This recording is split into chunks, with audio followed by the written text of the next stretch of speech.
Hello friends, welcome to EC Academy.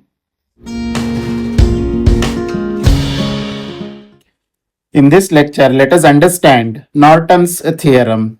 In Norton's theorem, we'll replace the complex circuit with an equivalent circuit which consisting of a single current source in parallel with single resistance across the load.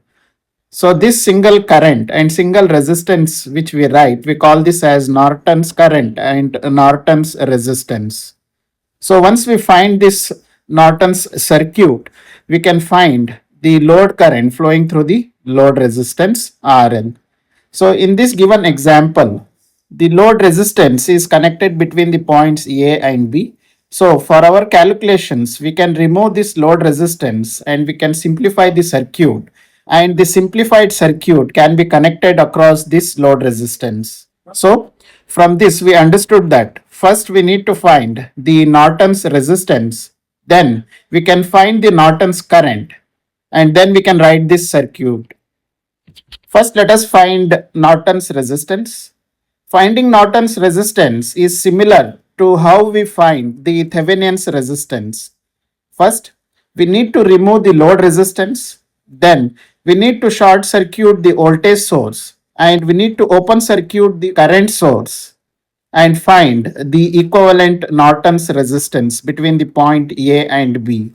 So, if we short circuit the voltage source and open circuit the current source, we can redraw the circuit as shown below. So, let us short circuit the voltage source, then connect the resistance as it is. Once we redraw the circuit, you can observe these two resistances are in series. That will be 16 plus 6 ohm, that will be 22 ohm. So, we can write a single resistance between those two resistances, which will be parallel with 6 ohm resistance. So 22 ohm will be parallel with 6 ohm resistance between the points A and B. Now we can find the Norton's resistance. 22 ohm parallel with 6 ohm. Norton's resistance will be equal to 22 ohm parallel with 6 ohm.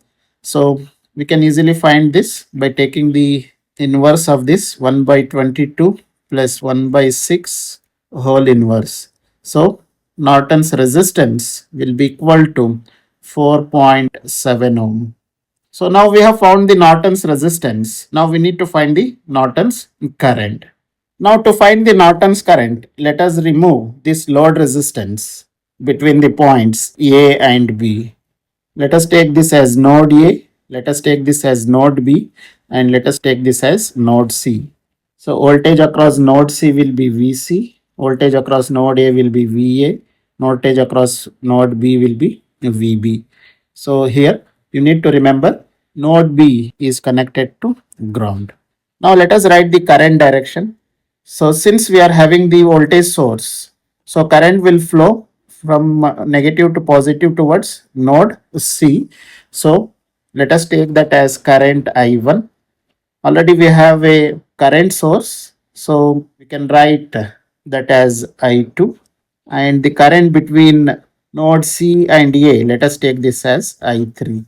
Now for this circuit, we need to perform the node analysis at point C, and let us find the voltages VC and VA, and then we can find the Norton's current.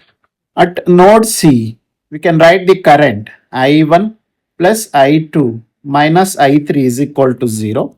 So we can write I1 plus I2 minus I3 is equal to 0. So here we have written plus sign because the current is entering the node, and minus sign for the current that is leaving the node. We know from Ohm's law I is equal to V by R. Therefore, we can write I1 is equal to 200 minus VC divided by 16. Therefore, I1 will be equal to 200 minus VC divided by 16. The current I2 is given, which is 14 amperes. So current I2 will be 14 amperes. And current I3 can be written as VC minus VB divided by these two resistances are in series, that can be taken as 12 ohm. So I3 is equal to VC minus VB divided by 12 ohm. So here, since the same current flowed towards node A and node B, we have written VC minus VB divided by 12 ohm. So VB is connected to ground. We can take that as 0. Therefore, I3 will be equal to VC by 12. Now let us substitute these values in this equation. Therefore, the above equation will be 200 minus VC divided by 16 plus 14 minus VC divided by 12 is equal to 0. Now, to eliminate this fraction part, let us multiply this equation with 16. So, if we multiply with 16, the above equation will reduce to 200 minus VC plus 224 minus 1.33 VC will be equal to 0. Now let us solve this equation to find the value of VC. So we can write above equation as 200 plus 224 will be equal to 2.33 VC. Therefore, VC will be approximately equal to 182 volt. Now let us find voltage across node A. So we need to find VA. Let us use voltage division rule. So we can write VA is equal to VC into 6 ohm divided by 6 plus 6. So this will be equal to 182 into 6 divided by 12. So how we have written this equation? So voltage division rule, resistance in that branch where we are measuring the voltage divided by sum of the resistances multiplied by source voltage.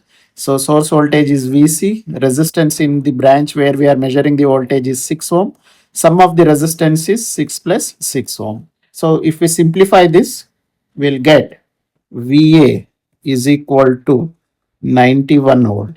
Now we can find the Norton's current by taking voltage across the load divided by Norton's resistance. So the Norton's current will be equal to VA divided by RN. So VA is 91 divided by RN is 4.7 ohm.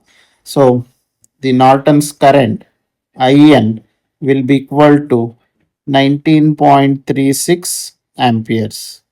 So we have found the Norton's current as well as Norton's resistance. So the Norton's resistance is 4.7 ohm and the Norton's current is 19.36 amperes. This is how we can simplify any given complex circuit using a single current source and a resistor that is connected in parallel between the points across the load resistance. Once you do this, we need to find the load current through the load resistance. So here load resistance is 12 ohm. So we can find the load current using the current division formula. So we can write IL is equal to IN multiplied with RN divided by RN plus RL. So how we have written this formula? We have written resistance in other branch divided by sum of the resistances multiplied by source current. Since we are finding the current here, so we'll take the resistance in other branch divided by sum of the resistances multiplied by source current. If we substitute the values, IL will be equal to 19.36 multiplied with 4.7 divided by 4.7 plus 12. So we'll get IL is equal to 5.44 amperes. So this is about Norton's theorem. You can use this concept to solve any given problem. Hope you have understood the topic. Thank you.